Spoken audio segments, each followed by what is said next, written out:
Roberta, welcome to P Towers, and thanks for coming along today and speaking to us about memory. I saw you do a presentation on this topic. I can't remember where, but it really influenced my writing, and I asked you along so you could do the same for my haiku friends. But before you start your presentation, may I just read a couple of your poems which illustrate for me why you are the perfect poet to talk to us on this topic? Happy to be here, and thanks for having me, Patricia. Hey, do you know what? I'm so excited. I can't tell you. My son and I, counting fireflies, counting stars. My son and I, counting fireflies, counting stars. And another beautiful one. Strawberry picking, I stumble over my past. Strawberry picking, I stumble over my past. And the details for both those poems will be in the show notes so you can see where they were published. Roberta, they're both beautiful, gentle poems in the best traditions of haiku and really show what I look for in a submission to Poetry. So they're simple, succinct, suggestive, seasonal. There's that little aha moment. They're in the present tense. And they are definitely not run-of-the-mill haiku. They're a little bit different and exciting. Now, I know you live in the west of Ireland, but you didn't always live there. And I wondered, did you bring your son up in the US? Because pretty sure you don't have fireflies in Ireland. I did bring him up in the US. My son and my daughter were both mainly raised in the Washington, D.C. suburbs, although the first few years of their lives, they lived in Tokyo with me. Exciting. And Tokyo, as you know, has a long tradition of firefly viewing. Yes, absolutely. So was it Tokyo you had in mind or the US? It was the US because it was he was at that age when he still liked to spend time with his mother and go for walks, but not so little that I had to be in charge of him. So to make sure he wasn't getting hit by cars or anything. So it was after, you know, the sun had set in the Washington, D.C. suburb in which we lived. And it was just a beautiful night. And we decided to count fireflies to see which of us saw more. And of course, I let him count. Because that's the kind of thing that a mom does. It is the kind of thing that a mom does. You're quite right. As is strawberry picking. But when I was growing up in the outskirts of London, that was a real treat for me to go strawberry picking stroke scoffing lots of strawberries. Was that from your childhood or from theirs or both? That was a combination of both of ours. I mean, they definitely had a better childhood than I did, as far as especially being in the outdoors, because I grew up in New York City in the borough of Queens, even though it was closer to Long Island, the part I grew up in. So there were houses with nice big yards and that kind of thing. It was still a very congested area. So any strawberry picking would be an event where you would drive to the country and or drive to Long Island and you know, go to one of these pick your own strawberry places, which are more prevalent now. Like my daughter takes her children to these kind of events on the weekends, and they send me pictures of, you know, picking different kinds of berries. So when I did that, that's kind of like you know, haiku changes in meaning from when you write it to where you are now. And that one, I stumble over my past, was written a long time ago, as was the first one you read, the Counting Fireflies. And so both those poems are different and have a different feeling for me now, based on the experience of having children and seeing your children grow up, and looking back on my own childhood and comparing it to my children and the childhood that my children had, which I tried to give them a better one than I had. And I guess every parent tries to do that. Yeah, I think we probably do, don't we? Anyway, I've chatted on long enough. I'm going to hand over to you, and you can take us through your memories and haiku. Well, first I'd like to talk mainly about using memory to craft your own haiku. And the way that I do this, because I do collect a bunch of things from my past and my family's past. I don't know if any of your poets have had the experience of going through their parents' possessions, which I have done that twice now, and also have found things from my grandparents that I didn't know existed that came to me from my parents. And I'm talking about things like old photographs or report cards. I think I found my mother's report card, and she died in 2013 at age 90. So you can imagine how old that report card was. My Italian grandparents' wedding certificate, which was from Brooklyn in the early 1900s. And then my mother's, the announcement of my mother's birth, which was both in English and Italian. I also found on my Irish side, my father's side, I found his parents' wedding certificate, and I found his grandfather's baptismal certificate. It was very tattered and held together with Scotch tape. And I all these things, I call them haiku artifacts, to me are grist for the mill for writing haiku. So the first thing I do is when people ask me how to use memory to write haiku, you know, how do I use my memories, or I can't remember things very well, or I'm not good at putting a big memory into a small haiku, whatever the reason is, I advise them to have a look around their possessions and see if there's anything that doesn't have to be valuable in the sense of, you know, costing a lot of money, but valuable in the sense that it holds meaning for you as the poet. I think you're very lucky, particularly with the Irish side, that you were able to find too much going back in time, because so many documents went up in flames, didn't they, in Dublin in the 20s? Yes, I think. You're lucky if you find anything before 1901, which was the census that wasn't burned. Everything went up in flames, and I think this was just something that got passed from father to son, the baptismal certificate. And even the church, it just says on it, Church of Mitchelstown, which is in County Cork. And I went there, and also signed by Father McCarthy. And I went there just a few days ago. I've made many visits to Mitchelstown to try and find out about the Beary side of my family. And there is no Church of Mitchelstown. I mean, there's just doesn't exist, and it didn't exist. So I just don't understand. I'm still at a crossroads there.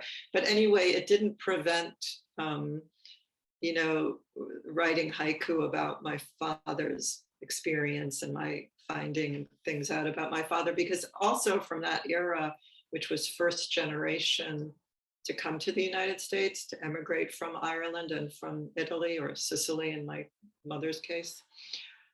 So they wanted to assimilate. They wanted to be American, and they didn't want to hold on to documents. So that's another factor that makes it hard to find anything. And I think that's why I never saw any of these things when I was growing up.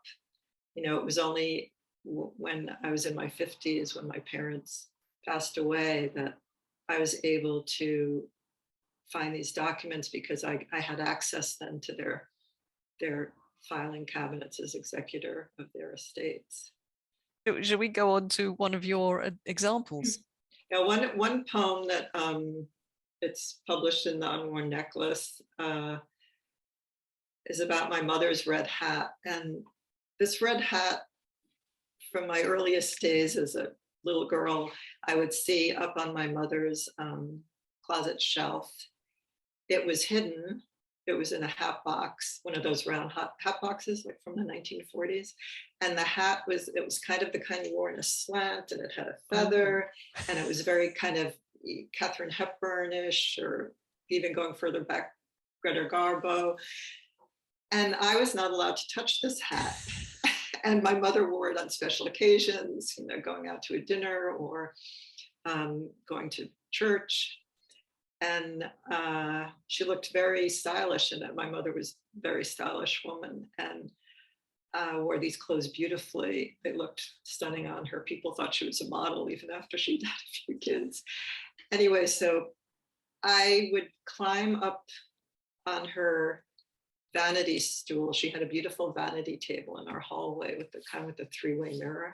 That's another thing I coveted, but that wound up with my sister, my older sister.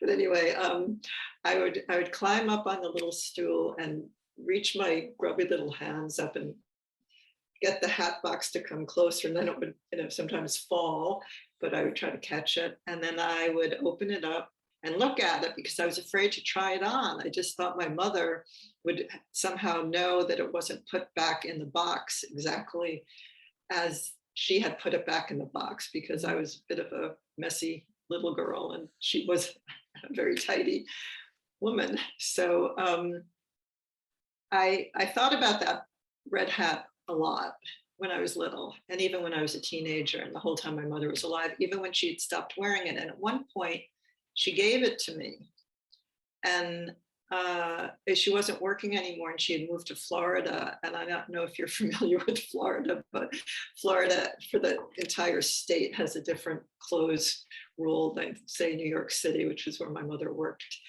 And so their fashion sense is much more casual. So she didn't have a need. I think it might have also been made of like a wool. I mean, it was a heavy material, so she wouldn't be wearing it in Florida.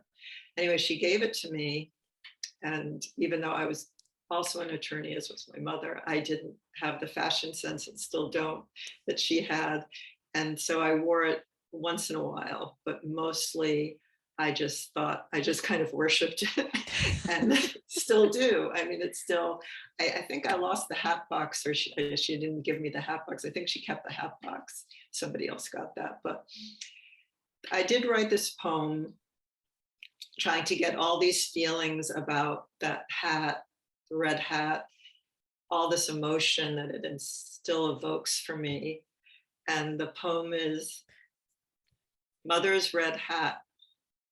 Short years of wanting it, long years of having it. So what I wanted to say in this poem, which, I do believe that every reader of haiku brings their own experience and experiences, and so they have their own individual interpretation to how the haiku affects them. But what I wanted to get across when I was writing it was that I had no idea that the time would shift so much, because for so long I had wanted that red hat as a child and as a teenager, and maybe even as a young adult. And then I just didn't have a concept of that hat being mine ever. It just, my mind didn't go that far. My imagination wasn't that big. So when it actually happened, and then now this is going back, I've had that hat for maybe 30 years or so, much longer than I coveted it. And, there's a certain irony in that. And also in the fact that that hat has really gone out of fashion now. So I still do wear it every so often, but the whole idea of the meaning that it had to me when I wanted it is gone, because I kind of wanted to be my mother. I wanted to be this beautiful woman with these stylish clothes and pretty face and, nice 1940s style hair. Yeah. Like in those old movies, all those old black and white movies.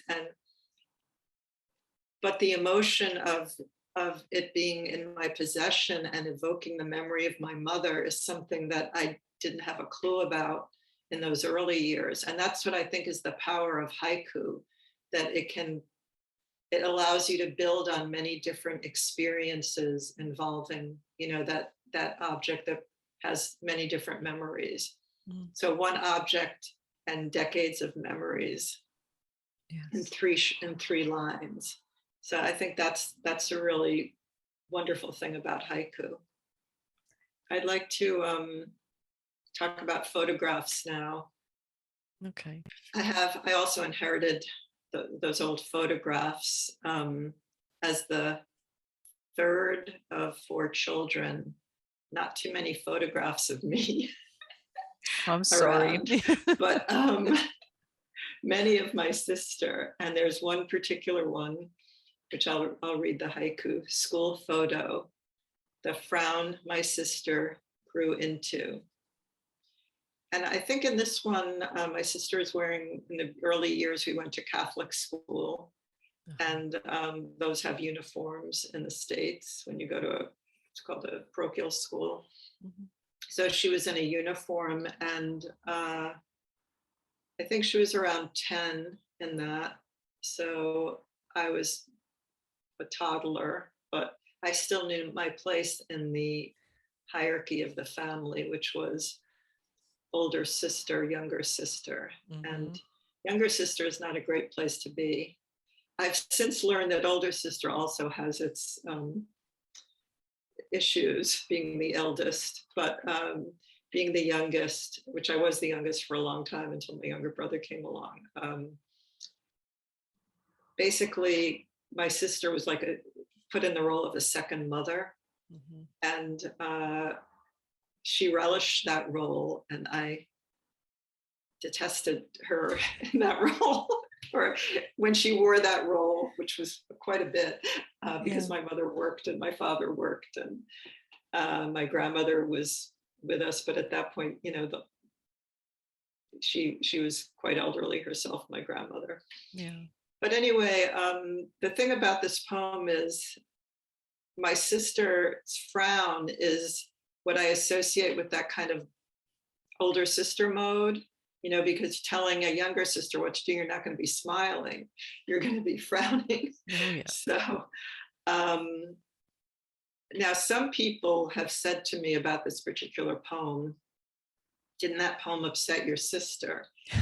And actually, they asked me that about a lot of my poems. Didn't that poem upset your ex-husband, or didn't that poem upset one of your children, or didn't, you know, so I don't believe in limiting what the sort of creative forces, because one is worried about how will it affect the person in the family. A lot of times it's a compilation of different people. Like this frown my sister grew into, that was certainly true of my friends. Every single one of us had an older sister. That was just the era. So we all had sort of these bossy older sisters, and we all kind of united against our older sisters. It didn't matter if you weren't my older sister. If I was at my friend's house and my friend was angry at her older sister, I was angry at her older sister too. So it was like a camaraderie thing. But so I believe that poets have free rein in writing about whatever they want to write about, not asking permission. I do want to insert here that I know several poets, haiku poets I've known for decades, and they limit what they write because of that issue about not ruffling feathers in the family, or someone in the family has said, you cannot write about me, and they accept that. So I'm not one of those people. I don't accept when people say you can't write about me. I don't run anything by anybody. No, I don't vet my haiku, because I think it limits the creative spirit to do that, and the subsequent haiku is weakened, I feel, by trying to tiptoe around people's feelings. So I don't think there's a need to close off what stirs the mind when you're writing haiku. So if you have a family photograph and that stirs a memory, you know, you go with it. Take it where it takes you. Don't worry about, you haven't even written anything yet. You know, just see what the memories are unfolding and listen to them. My advice is to use the old photographs, feel what the memories are that are being evoked from them, and then write your haiku. And if you want to share it and send it out for publication. And if you want to keep it to be found among your belongings long after your death, do so then, do that too. But one of the main things I wanted to say about memory is it's a catalyst. So these photographs, they're a catalyst for evoking something that you may or may not use in a haiku. And if you do use it in a haiku, it doesn't have to be autobiography. I mean, I know there is a school of haiku that thinks every single thing has to be an authentic, actual experience. It had to have happened to the poet. I'm not a believer in that. I think it's the real authenticity is, does this evoke an emotion in the reader or the listener when they hear or read this haiku? That's what I'm aiming for. I want somebody to read this haiku school photo, the frown my sister grew into, and think, oh yeah, I found that photo of my older brother when he was in his class photo, and he's kind of frowning the way he does because he has trouble expressing emotions. It doesn't have to be about the same experience, but just to evoke a response in the reader and have a bit of authenticity of myself in my own poem. That's where I'm going with these kinds of haiku that are based on family artifacts. And also, if the person, now this has happened to me quite a bit. By quite a bit, I mean at least more than 3 times. That's quite a bit to me. Where somebody will come up to me and say, I know this haiku's about me. And that never happened. You'd be amazed how many people read The Unworn Necklace and thought I was writing about them. I mean, people I didn't even know very well. I had met at a conference once or twice. And so what I say when people say that is, it's all, like Emily Dickinson says, tell the truth or tell it slant. It's about all different kind of people that I've come across in my life. It's not one specific. Even when I say my sister or me, it's not necessarily me. And I am putting myself in the shoes of the person that had an experience that I witnessed, or I'm letting my imagination run wild when I look at this family artifact and using my memories to make something new that a reader can relate to. Yeah. Hopefully my sister has forgiven me for this. I'm sure she has. Haiku. Then I have another memory. This was one of my first haiku that was accepted for publication. Piano practice. In the room above me, my father shouting. This haiku goes to a memory of my earliest childhood when I studied piano, and my parents, they had I guess today you would say a fractious relationship. They both came from families where it's kind of a New York City thing also, where people argue. That's how they argue, and then they don't make up, they just move past it. It doesn't linger, you don't hold grudges, you don't stop speaking for days or anything like that. It's like an explosion and then everything settles kind of thing. So this poem, I wrote this one at one of my first haiku conferences I went to, which was in New York City. And it was one of those anonymous workshops where all the attendees are present. And one thing I learned, which I'll tell your listeners, Patricia, is that those anonymous things are never really anonymous, because after mine was picked out of many to be discussed, it was, is this a haiku, was the question. The Ken Leibman, who's since passed away, but was then the editor of Frog Pond, the Haiku Society of America journal, asked the person who wrote the haiku to stand.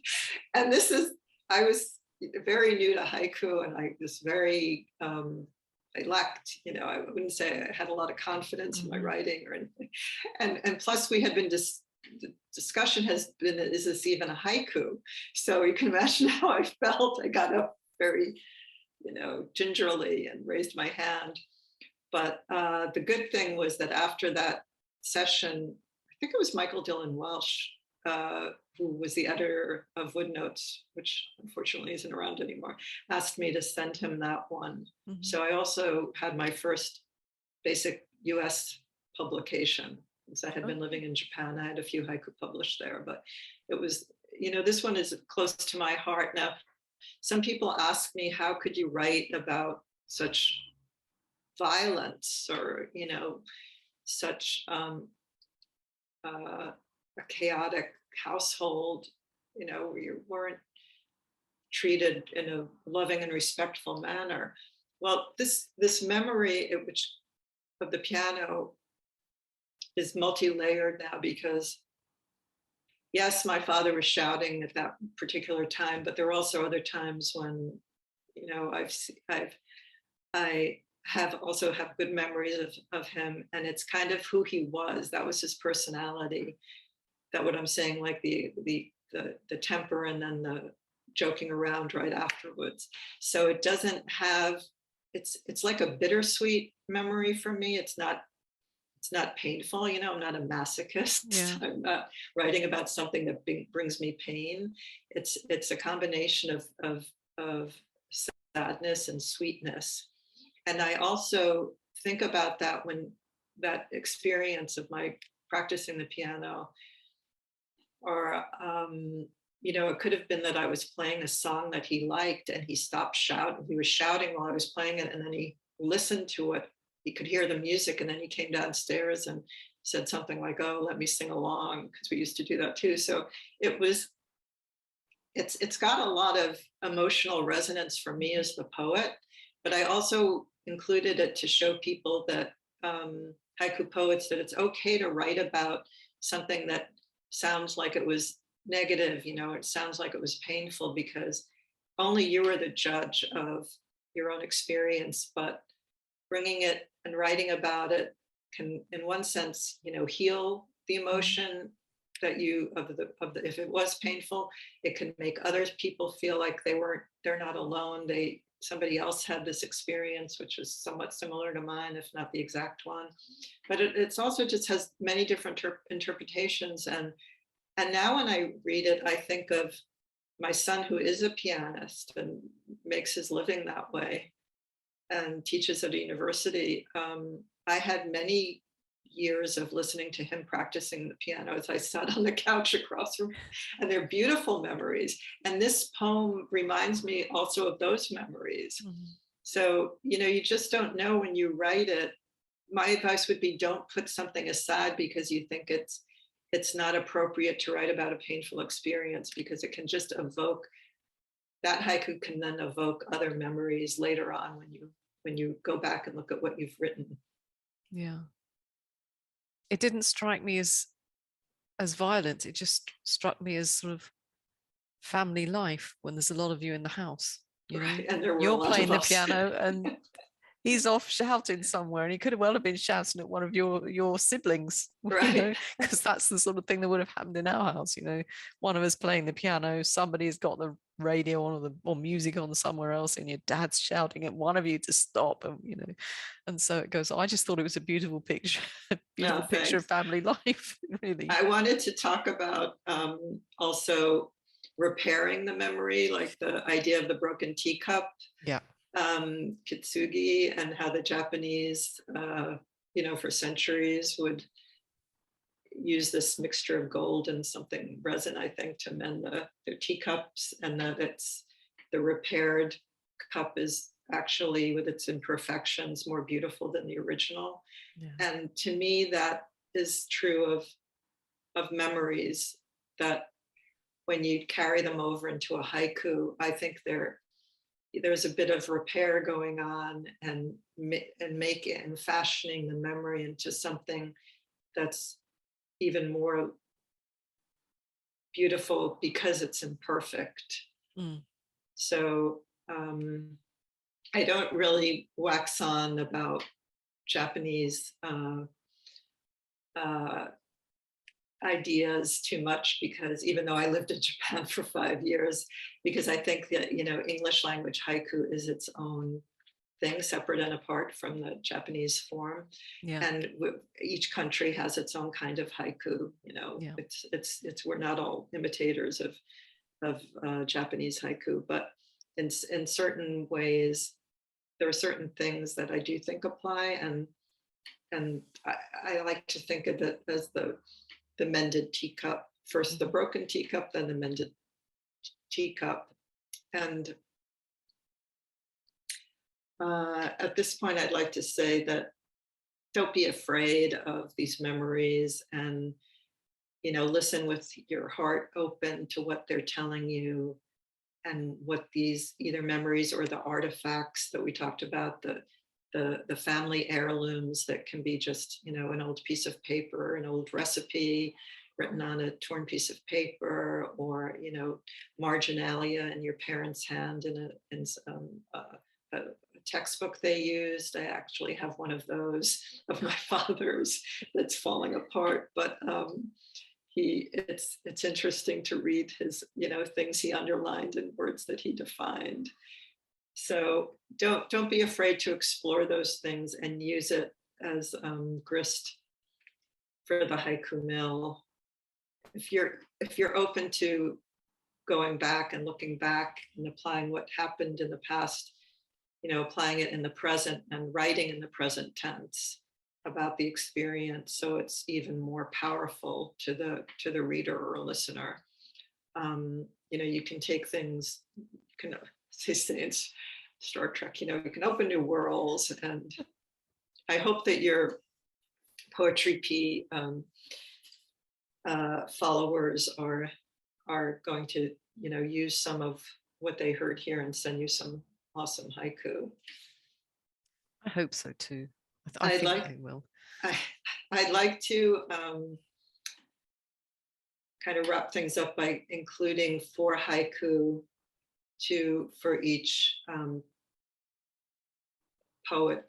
Now, both these women, the first one is Kristen Deming, the second one is Ellen Compton, were longtime writing partners of mine in the States. We were all members of the Towpath Haiku group. These 2 haiku by Kristen are from her book Plum Afternoon, and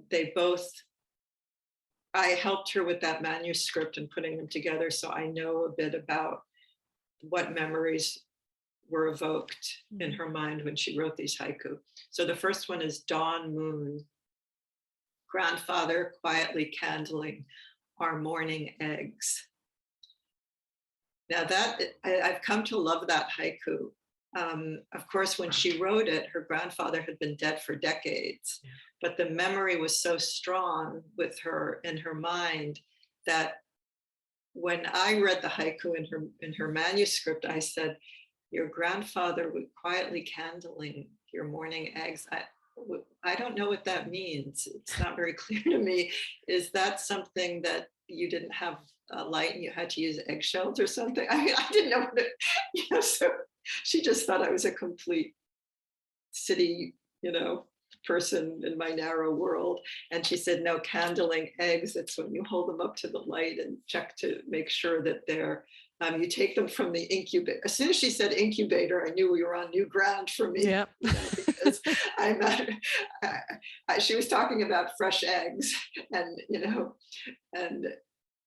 and I not the kind you buy in the supermarket. So it's just has become, because of, not just because she wrote that poem, but because it brought to me a new experience that I didn't know about, which apparently everybody else, especially those who grew up on a farm or had a few hens when they were growing up, chickens, which you can do in even in cities, knew what this meant. I was in the definite minority, but it is a lovely poem. And when Kristen talked to me about her grandfather and taking her in to gather the eggs, and how it wasn't, the moon was still out, and they were the only ones up. I mean, so many things there.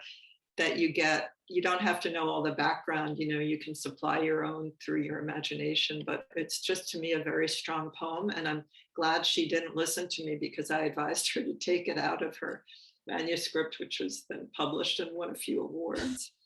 So the other lesson here is, if it's a haiku you believe in strongly, don't listen to the so-called experts. Just go with your gut instinct. The second poem, Night Feeding, Fists of the Baby Slowly Unfurl. Kristen was well past childbearing age when she wrote this one. I'm not sure what year it was written, but I know that she had a few grandchildren. And I in my mind, the good thing about this haiku, which makes it to me a quality haiku of both various memories, it's how the night feeding of the baby grandchild evokes memories of the night feeding of the adult child, when a baby. So it's very layered. And, that's just my interpretation. I never checked that with Kristen. I never said, did you write this, when your daughter was a baby, and then rework it and later publish it? Or did you write this about your grandchild? Because it didn't matter. No. It's a very strong poem. And this is one of the poems that it's reminiscent, it's a hat tip, it's a this, it's a that, whatever, all these euphemisms. Fist of the Baby Unfurling. I've seen that since Kristen's poem. Oh. It was published before it appeared in her manuscript, so it has an much earlier publication date. But it's one of those poems that you have a strong one when you see it slightly changed in other people's work. The next two are by Ellen Compton. She was my longtime writing partner. For a long time, it was just the two of us. So these two poems, Funeral Roses, For Half a Lifetime, The Weight of Their Scent. This is another poem that could be about a death of a family member or a death of a friend. You don't really have to know the specifics behind the poem to have a strong reaction to the poem. And the way that Ellen crafted this haiku, Funeral Roses, the first image, you can just see them. And the weight of their scent staying with the poet for decades. But I did ask her privately once about the roses when I mistakenly, I think, brought roses to her house. And she said, thank you, but please don't ever bring roses again. She was very direct in a way that has kind of gone out of style. And she said, whenever I see roses or smell roses, I'm reminded of my father's funeral. And I was very close to him, and he died suddenly. It was just a really big and painful memory for her, but one that she wasn't afraid to write about and share. Whispers of a Fragrance My Sister Loved, Evening in Spring. I think Ellen was the older sister, but in any case, it was one of those older sister, younger sister relationships. So they didn't see each other that often. And I believe that Evening in Spring, it's like a little hidden message in there, because I think that was the name of the perfume also. So it was an evening in spring where she's, she can smell the fragrance on, another person, because her sister is predeceased Ellen. And I think this poem might have come to Ellen at her sister's funeral. That she hadn't seen her sister in so many years, and then all of a sudden somebody's wearing the same perfume that her sister wore, at her sister's funeral. And she just said it was such a unbelievable experience. But I think I might have taken for granted that your listeners know this, but it took me a long time to figure it out, that the more recent the memory, this goes for most haiku writers, the less strong the haiku is likely to be. Uh-huh. As a writer, you need to give yourself time to kind of muse over all the ramifications of these happenings. Yeah. And I see that as an editor at Modern Haiku. When I look at the haibun, I read the haiku first, because if the haiku doesn't work, we're not going to be going anywhere near the prose, because of the volume of the submission. And I actually had a correspondence with somebody not that long ago who said that it was a very important haibun because this had just happened last week. Oh. And it involved one of their children or something at school, and this had to get out there, they had to get the message out. And I said, I could tell it happened recently, and nothing, yes, it was very important what you're writing about, important event, but my advice to you is to give it time to kind of simmer. And Yeah. Ellen and I and Kristen, we talked about this many times, that that you needed a distance between the event that you're remembering and the writing the haiku. Now, I think the funeral roses, Ellen had told me that she spent decades trying to get that one just right. Yeah. And the same thing for me, and piano practice in the room above me, my father shouting, that one took decades. It was just kind of a mishmash of in the beginning, it's just like not even a haiku. I don't know what it was. It was just like random thoughts written down on a piece of paper in 3 lines, but they didn't work. And you'll be able to tell, you as the writer, before you send your haiku into Patricia Poetry P, say it out loud and listen to the musicality of your haiku, and spend some time looking at how the words link together, and you'll know if it works. You'll know if your haiku works. Listen to what your heart is telling you. Don't just go by what your head is telling you. If you get a certain sensation when you're reading your own haiku, if there's like that moment, you'll know it, and don't let anybody tell you otherwise. If you believe in your haiku, send it in, and if it's one you believe in and it doesn't get accepted, send it someplace else. That's another one of my mantras.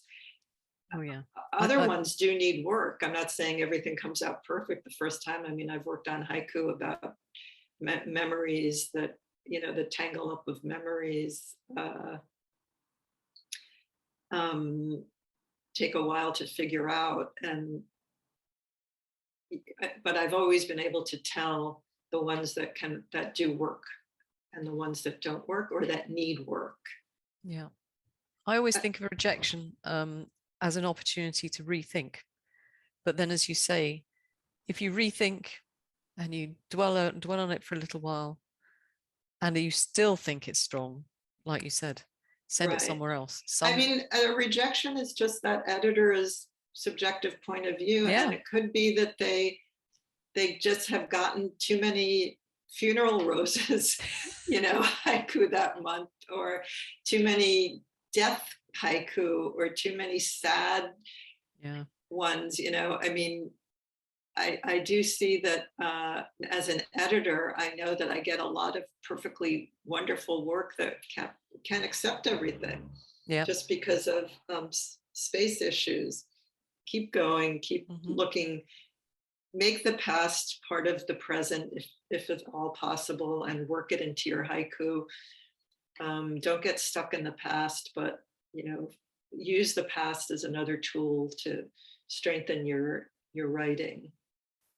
Absolutely. And do please, if you come away with one thing from my talk with Patricia for Poetry Pete, please keep your haiku about the past in the present tense, because they have been written the other way, but the quality ones are very rare, written in the past tense. It's don't make it harder than it needs to be, is another one of my mantras.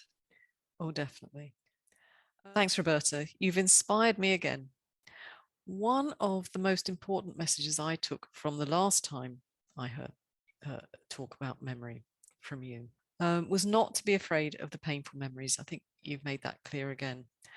But I still have trouble breaking through the pain barrier. But I wanted to share one from Failed Haiku, inspired by the last time I heard this one. Low lithium levels. She decorates my hairband with a spider. Low lithium levels.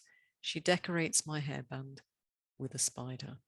I'm happy with the haiku, but I haven't quite peeled the whole scab, if you like, off the situation I was trying to write about there. But I'm well on the way. Thank you. Thanks to you and your inspiration. It sounds like it could be a start of a sequence, actually. Well, it's funny you say that. I am putting together a whole collection, and it was interesting when you read your poem about your father, and I wanted to ask you, did your father ever read that poem? My father was not alive when The Unworn Necklace was published, but my father was alive when the Woodnotes was published. Okay. But he did not, I don't believe that he read that poem, which brings me to another point, which is it's much easier to write about these experiences when one's family member is no longer with us or with one. So I took care of both my parents in their final illnesses, which were several years apart. For all that I'm saying is, write about what you want, write about my mother did read The Unworn Necklace, and there's a poem in there about Mother's Day. A nurse removes the restraints. And when my mother, somehow people in her condo association got hold of the book, I think she donated it to the clubhouse library. So other people read it. And she said that was a terrible, awful thing, and it's not even true. And I said, it's not about you. It's about one of my friend's mothers. And how could it be about you? We're out at this Four Seasons Hotel having Mother's Day tea. I mean, why would you think it's about you? And but that was the end of that. I just said it's not about you. But yes, I do, especially now that I've made that decision to write about whatever I want to write about and whomever I want to write about. It's very freeing for me. Yeah. And of course, it helps to live in Ireland, and most of my family is in the States. But be that as it may, as they say. If it had been about your mother and she was still alive, would you have published it? I would have, yes. You would have done. I would have had given more thought about what to say should she have brought it up. Okay. I don't lie to people. I mean, I say, but most of my haiku is not about one person. As I said earlier, it's a compilation of different people. Sometimes this is particularly true when you're a beginner. You put too much into the poem. It's too detailed, if you know what I mean. And when I'm talking to people and this happens, I always suggest that they think about the situation that they're writing about, the image they're writing about, the event they're writing about. And if push comes to shove, write it down like a piece of prose and decide then what's important and what should be in the poem. So they need to edit this out. How do you go about that? I go with what works best for the poem, Patricia. And I say you go with the musicality and go with the resonance that your poem will evoke. If you get the same feeling from your haiku that you're, the feeling for which you're striving and that you want the reader or listener to experience a little bit of what you experienced or bring their own experience. There's no law of haiku that says this must have actually happened, and you need now to write and get every detail correct, as if you're making a witness statement to a crime, Yeah. that's going to be used in a court of law later. I mean, people have to be open. They have to be willing to take risks. So that's another huge thing. Take risks in your writing and give yourself permission to take those risks. So yes, it wasn't a full moon. Give yourself permission to cross out, a quarter moon and write full moon if it makes the poem a better poem. Yeah. And be risky in your writing, right? Things that you're not sure if it's going to work, and then look at different versions, and see which one you or your writing partner, listen to them, read it out loud, all different ways, the different ways you have it written down. And then there were a couple of golden nuggets for me. One was your comparison between the event in your haiku, comparing it with kintsugi. I think you said the repair with its imperfections is more lovely than the original. And I have to thank you for that, because that little line gave me a thought. I now have a haiku in mind for my daughter, which I think she'll appreciate. You never know with your own children, do you? But I think I'm pretty sure with my daughter what the answer is. Okay, fair enough. Probably the same with mine, to be honest. But I'll try anyway. So that was that one. And also, I think you made it clear too, and it was clear from your reading, that when you use memory from whichever area you take it from, however you whatever resource you use, it's a really effective way of capturing the sort of the sabi, the melancholy and loneliness idea, or even the mono no awari, which is the beauty of transient things. It's a very good way, a very solid way of capturing that aesthetic. I took from those Japanese aesthetics are things that I took with me from my 5 years in Japan, where I was also in a haiku group. That's when I was just starting out in the early 90s writing haiku.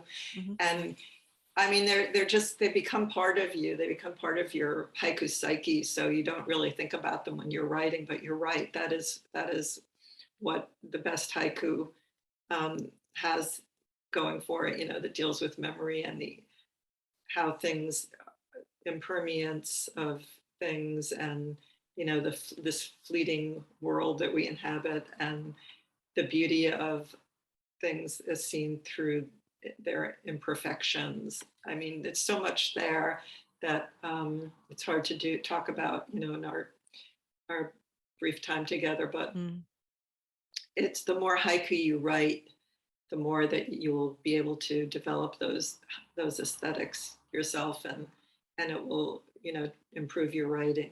I can tell you that from my own experience. But a haiku is not. It's a short form. It looks easy.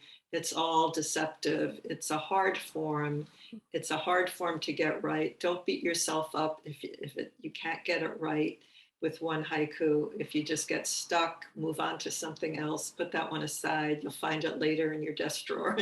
I found things from like 5 years ago, and it's like, oh, why didn't I just fix this line this way? Well, because I didn't know how to do that, and I didn't have the life experience, and it would never have occurred to me because I thought it was fine, and I didn't understand what was missing. Don't be a hard taskmaster on yourself, and as I say, give yourself permission to try lots of different things in haiku, even things you've never seen before.